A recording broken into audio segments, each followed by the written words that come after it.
The South China Sea, 1979. The war is over, but for thousands fleeing Vietnam, the nightmare has just begun. As dawn breaks over the waves, a small wooden boat packed with desperate refugees drifts toward the horizon. Children cry, mothers pray, fathers scan the sea with haunted eyes. They are escaping hunger, communism, and persecution, hoping for freedom. But in the shadows of the waves, predators wait. Off the coast of Thailand, a horror unfolds that few dare to speak of. Bands of ruthless pirates, many of them Thai fishermen, turned opportunistic killers, begin to stalk these refugee vessels. They don't come for ransom, they come for plunder, for women, for blood. Between 1979 and 1981, an estimated 200,000 Vietnamese boat people fled by sea. Thousands never made it. Many were raped, tortured, or massacred on remote islands, nowhere more infamously than Ko Kra, a name survivors would later whisper as hell on earth. This is not a story from legend or fiction. This is real, documented, and buried beneath layers of shame and silence. In this episode, we uncover the hidden genocide at sea, how a refugee crisis turned into a reign of terror, how the world looked away, and how justice never came. This is the story of the Ko Kra massacres. This is the history they tried to forget. Part 1. Escape from war, straight into horror. In the wake of the Vietnam War's end in 1975, a humanitarian catastrophe began to unfold in silence, one that the world barely acknowledged, and few today remember. As the victorious communist government consolidated control over the newly unified Socialist Republic of Vietnam, millions of South Vietnamese former soldiers, officials, intellectuals, and ordinary civilians faced persecution, re-education camps, loss of property, and suspicion. Fear gripped the nation, and so they fled. They fled in fragile fishing boats, in overcrowded trawlers, in rafts barely held together by planks and nails. They became known to the world as the boat people, men, women, and children who took to the South China Sea with nothing but desperation and hope.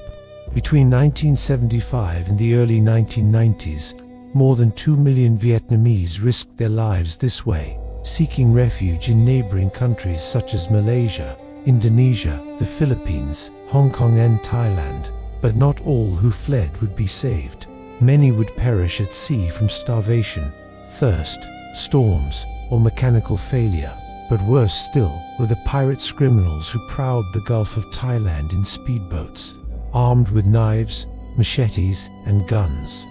Among the most feared of all were the Thai pirates, who, from roughly 1979 to 1981, committed some of the most unspeakable atrocities against these vulnerable refugees. The Gulf of Thailand, once a vital trade route, became a graveyard. Pirates intercepted countless refugee boats, robbing the passengers of gold, jewelry, food, and even clothing. But for thousands, the nightmare didn't end with theft. It was only the beginning. Thai pirates did not simply loot. They abducted, raped, tortured, enslaved, and murdered Vietnamese refugees. Women and young girls were especially targeted. Some were forced onto pirate boats and trafficked into brothels or remote islands. Others were killed after being repeatedly assaulted. Children were thrown into the sea. Survivors described their tormentors as laughing as they killed, as if the violence were a form of amusement. Nowhere was this cruelty more concentrated and horrifying than on a remote island in the Gulf of Thailand, Ko Kra. Ko Kra was a small, uninhabited speck of land known mostly to local fishermen, but between 1979 and 1981, it became a dark and secret prisoner torture camp run by sea bandits. Thai pirates used Ko Kra as a holding site for captured Vietnamese refugees. Survivors say the island was hell on earth. Here, women were systematically raped, often gang-raped in front of other captives. Men were tied up, beaten, or executed to instill fear. Bodies were dumped in the sea or buried in shallow pits on the island. Some refugees attempted to escape by swimming but drowned or were hunted down. According to testimonies, pirates treated the victims like prey. Some women were killed for sport after the pirates grew tired of them. Others were held for weeks, passed between different pirate crews, or sold. The number of victims will never be fully known, but estimates suggest that thousands were abducted and brought to Ko Kra, and many never made it back. Vietnamese refugees who were lucky enough to reach international refugee camps in Thailand or Malaysia recounted these horrors to humanitarian workers, journalists, and the United Nations. What they described shocked even the most hardened aid workers, but justice rarely followed. In 1981, a mass grave was discovered on Ko Kra. The island, once remote and unremarkable, was suddenly thrust into the headlines. Human bones littered the sandy shores. Survivors led authorities to burial pits, confirming their worst fears.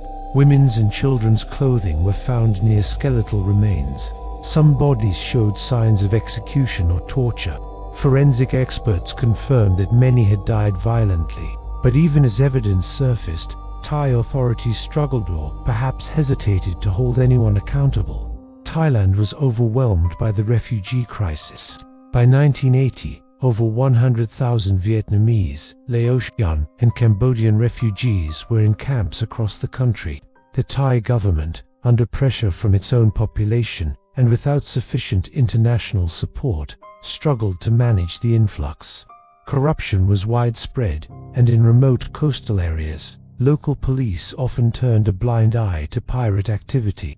Some reports even suggested that certain officials were complicit, accepting bribes or profiting from the trafficking of women and girls.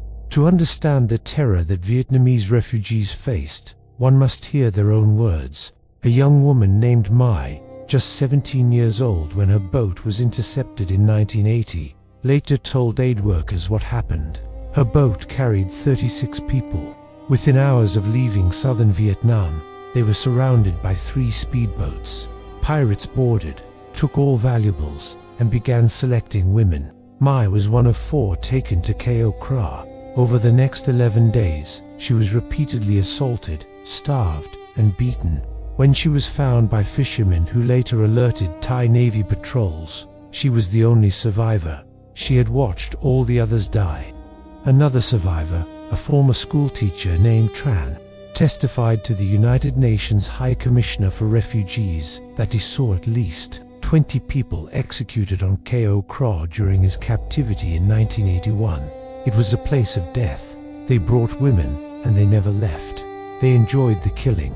For them, it was like sport. Stories like Mai's and Tran's should have triggered international outrage, and in some circles, they did. The UNHCR began documenting these abuses. Human Rights Watch and other organizations urged Thailand to act. Western newspapers ran stories with headlines like "Thai pirates terrorize Vietnamese boat people" and "Rape Island discovered in Gulf." But justice was slow, and accountability was rare. There were arrests. In late 1981, Thai authorities, pressured by global outrage, launched an investigation into Ko Kra. Several Thai men were detained in connection with the crimes, but trials dragged on. Witnesses were afraid or traumatized. Some pirates simply vanished. Others were quietly released. The Thai justice system, already stretched and politically cautious, struggled to convict. Meanwhile, the refugee flow continued. Vietnam's internal repression did not ease. Ethnic Chinese were expelled by the thousands.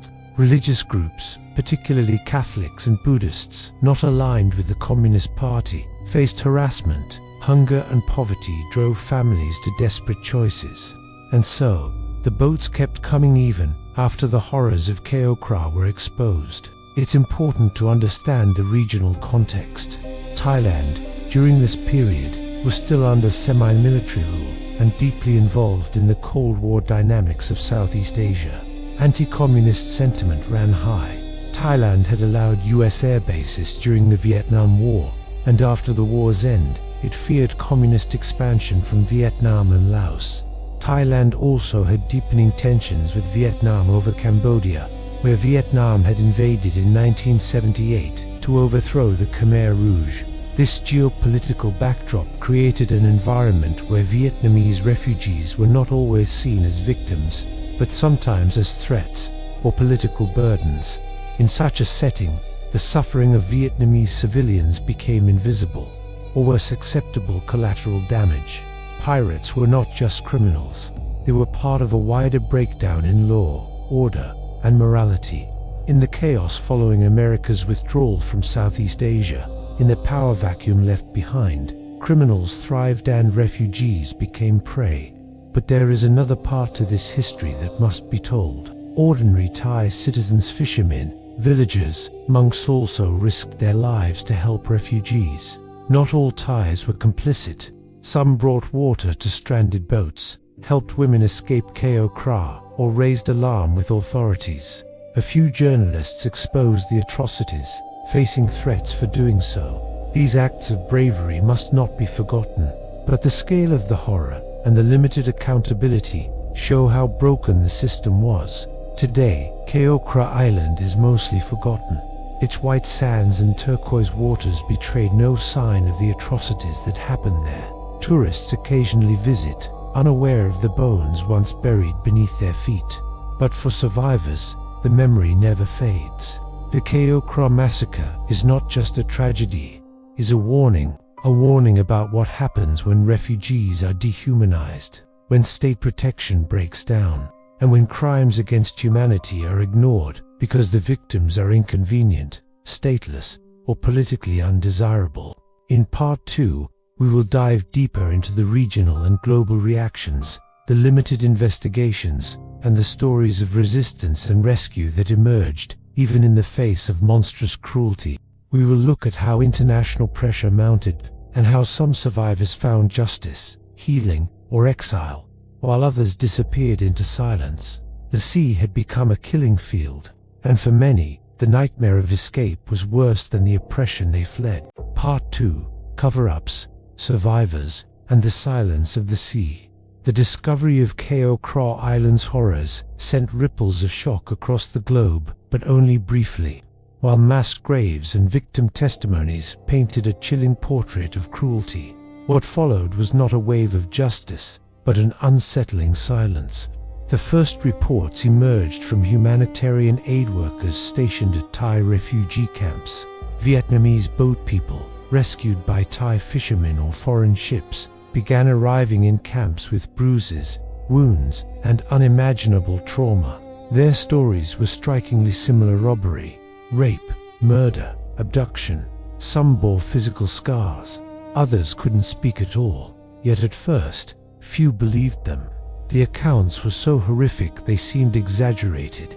Multiple aid organizations initially struggled to verify the claims, but as more survivors arrived, patterns emerged. Women recounted being held for days or weeks on rocky islands, repeatedly violated by groups of pirates. Children remembered being forced to watch their parents die. Some boats had only a handful of survivors. Soon, the name Ko Kra became known to NGOs, UN officials, and journalists. It wasn't just an island, it was a crime scene. In 1981, under international pressure, Thai authorities launched an investigation into Ko Kra. What they found matched the survivors' testimony: clothing, jewelry, shallow graves, bones, evidence of sexual assault. At least one body showed signs of execution by blunt force.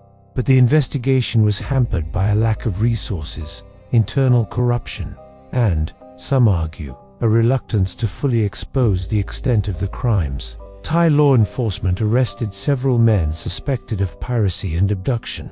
They were linked to known smuggling and criminal networks operating along the coast. Some were local fishermen turned pirates. Others were affiliated with organized gangs who trafficked women across borders.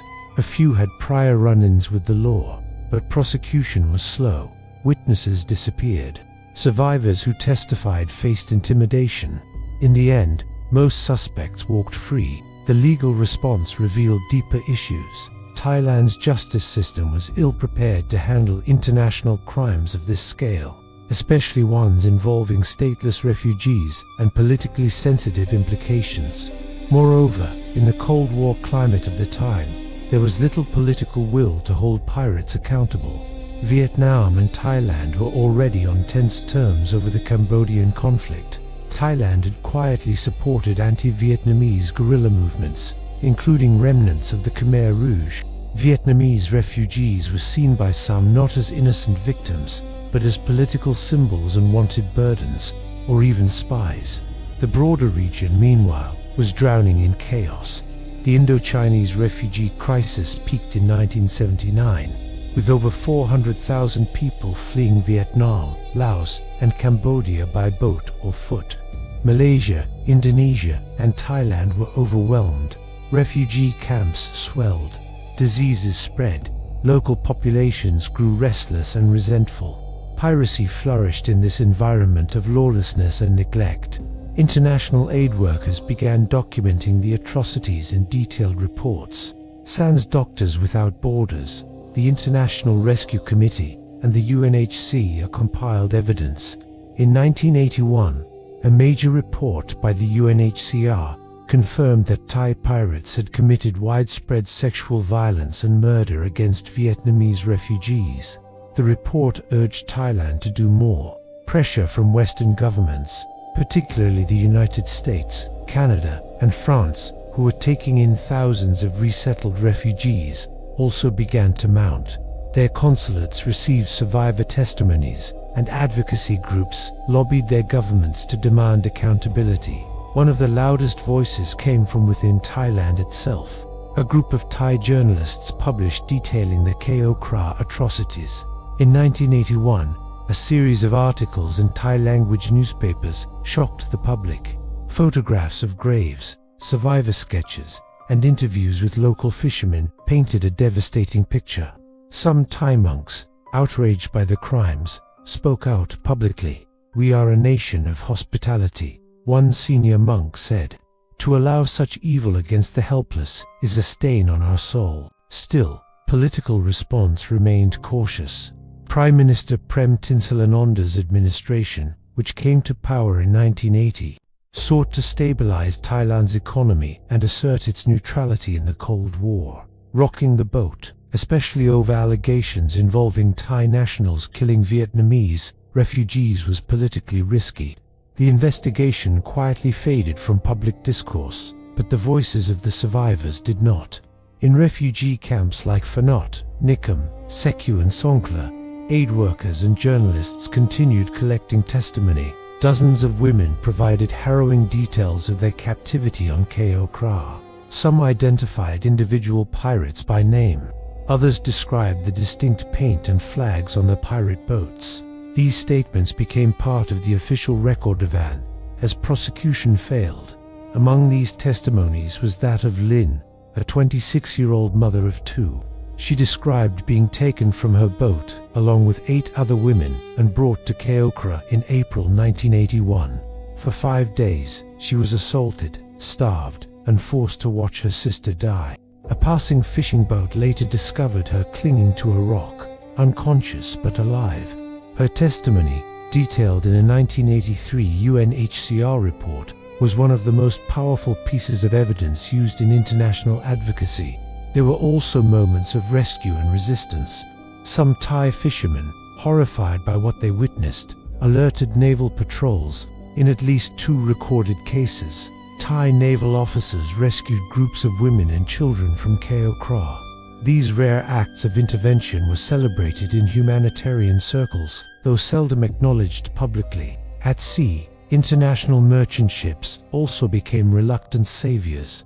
Captains of Norwegian, Dutch, and Filipino freighters described picking up stranded Vietnamese boats, often riddled with bullet holes or carrying severely traumatized survivors. Some of these ships were later targeted by pirates themselves for interfering. Despite the horror, many refugees still tried to flee. The possibility of death at sea was weighed against the certainty of suffering in Vietnam.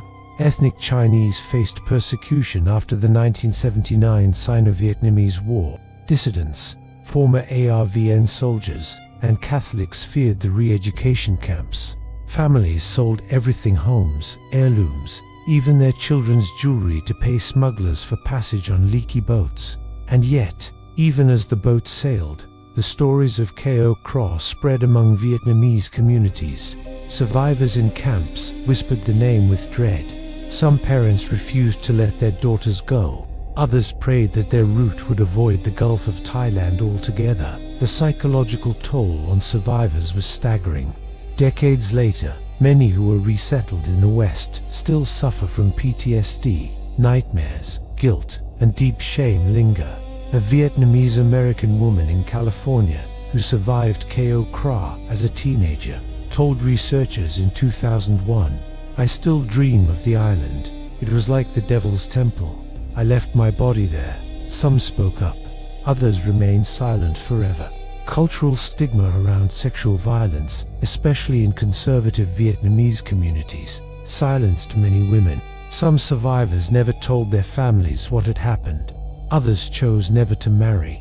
In refugee camps, rumors about Ko Kra women circulated, cruelly blaming the victims, accusing them of dishonor. It is important to acknowledge the many levels of betrayal. These women were betrayed first by the country they fled, which persecuted them, then by the international community, which failed to provide safe escape, then by the pirates, who turned the sea into a hunting ground, and finally, by the justice systems that let their abusers walk free. In 1983, the United Nations convened a special panel on Southeast Asian maritime security and refugee protection. Ko Kra was mentioned by name. Thailand promised to patrol its coasts more aggressively and to prosecute pirates. The same year, the Thai Navy reportedly increased its presence in the Gulf, and refugee abductions dropped. But by then, the worst had already happened. Ko Kra Island, with its white beaches and blue waters, returned to obscurity. No monument was ever built. No official apology was ever issued. For decades, the massacre remained buried in the archives of NGOs and in the minds of its survivors. But history, like the sea, does not forget so easily. In Part 3, we will explore how the story of Ko Kra has been remembered, denied, or distorted, and how modern human rights law, refugee protection protocols, and regional geopolitics continue to be shaped by the legacy of these crimes. We'll also ask why this tragedy remains so little known on, what it means for today's refugee crises around the world. Justice delayed is justice denied, but silence, too, is a crime. Part 3, Erased Shores, Memory, Justice, and the silence that remains time past. But the ocean did not give back the dead.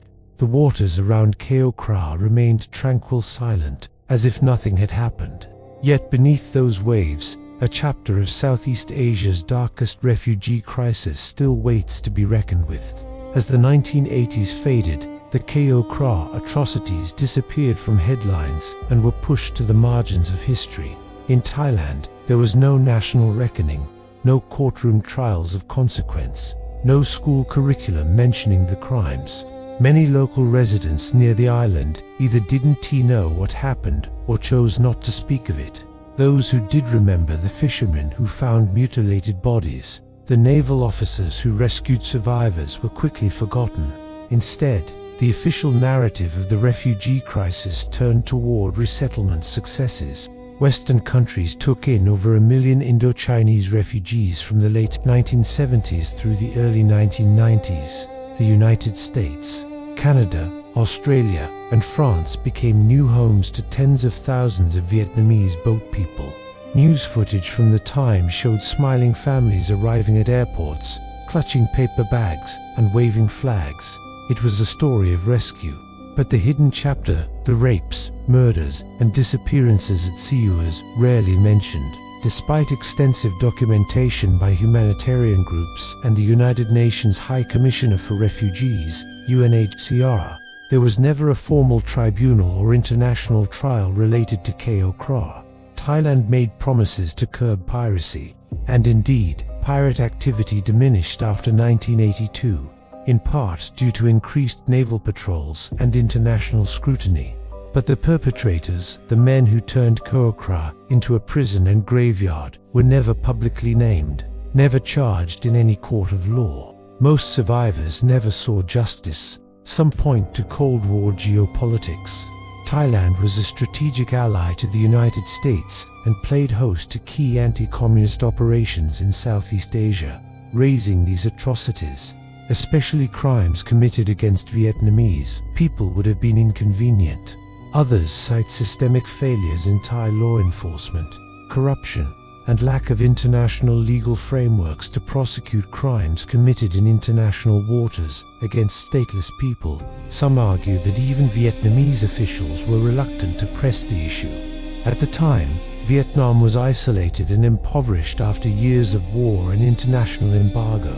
Its own treatment of ethnic Chinese and political dissidents, many of whom became boat people, was a source of shame. To admit its citizens had been massacred by pirates without pushing back reflected poorly on Hanoi as well, so the silence continued.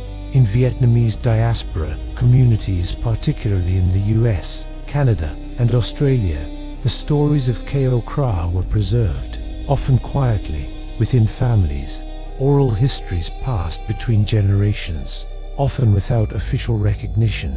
Children heard stories of evil islands, pirate men, and the place we do not speak of. In the early 2000s, a few survivors began speaking publicly. One woman, now living in California, recounted in a 2002 radio interview how she and her younger sister were taken from their boat in 1980, held for 4 days. They were assaulted repeatedly. Her sister did not survive. "I wanted the world to know," she said, but no one asked. In 2012, Vietnamese-American author Andrew Lam published a short story based on Ko Kra survivors. In interviews, he mentioned hearing the tales from older refugees, but being told not to repeat them. There was shame and fear. Some believed the ocean would punish you if you told. Some advocacy groups tried to change this. Organizations like Boat People SOS, Voices, Vietnamese Overseas Initiative for Conscience Empowerment, and smaller survivor networks began collecting oral histories. Their aim: preserve memory, honor the dead, and push for justice. In 2015, a proposal was submitted to the UN Human Rights Council to formally investigate crimes against Vietnamese boat people across Southeast Asia, including Ko Kra. But with changing political priorities and rising regional tensions between Vietnam and Thailand, it stalled. Thailand, for its part, remained largely silent. Occasionally, articles would appear in Thai-language media referencing past incidents of piracy during the refugee era, but few directly named Ko Kra. There has been no monument, no plaque, no national apology. The story of Ko Kra isn't just a relic of Cold War horror. It echoes loudly in today's world. Across Southeast Asia, migrant crises continue. Rohingya refugees from Myanmar, for example, have faced violence, rape, and death at sea, some in the very same waters where Vietnamese boat people once fled. In 2015, a mass grave was discovered in southern Thailand, this time filled with Rohingya refugees, smuggled and killed by trafficking networks. The pattern is hauntingly familiar. Human trafficking, piracy, and state neglect remain real threats. The ghosts of Ko Kra warn us that without justice, these crimes repeat. It also raises deeper ethical questions. What is the value of a refugee's life? Who speaks for the stateless? In international law, crimes like those committed at Ko Kra fall under crimes against humanity, mass rape, murder, and abduction of civilians. Yet in practice, these crimes are often invisible. The victims are poor, displaced, voiceless. The perpetrators are shielded by time, borders, and political expediency. And for countries like Thailand, which now hosts millions of tourists on its beaches and promotes its image as a land of hospitality, Ko Kra is a painful contradiction, a paradise with a hidden hell. In 2019, on the 40th anniversary of the Vietnamese boat people crisis, small remembrance ceremonies were held in Vietnamese communities around the world. Candles were lit, names were read, some mentioned Ko Kra by name. For many, it was the first time they had spoken of it in public. Vietnamese American artists created works to honor the memory of lost mothers and sisters. A haunting sculpture in Houston, Texas, depicts a sinking boat with open arms reaching skyward. Nearby, a plaque reads, "We remember the ones the sea took and the ones the world forgot." And still, Ko Kra remains absent from most official history textbooks, both in Thailand and globally.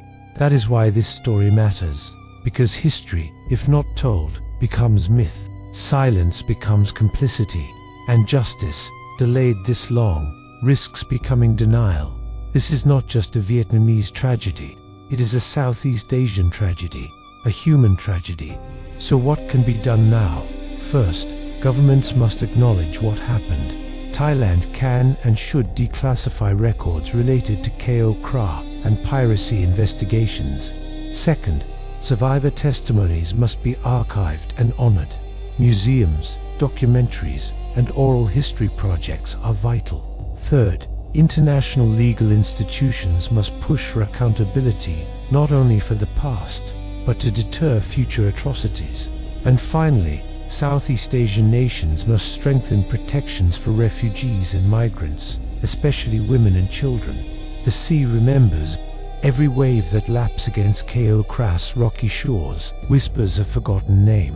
Every gust of wind echoes with voices unheard.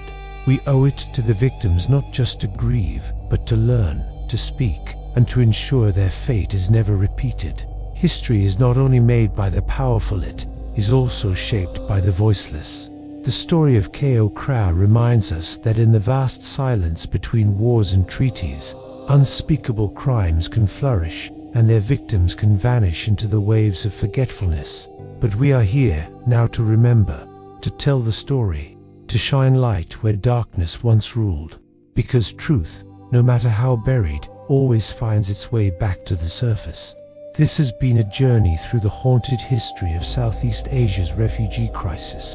Join us next time as we uncover more hidden chapters from the past, where truth, pain, and justice collide. See you next time.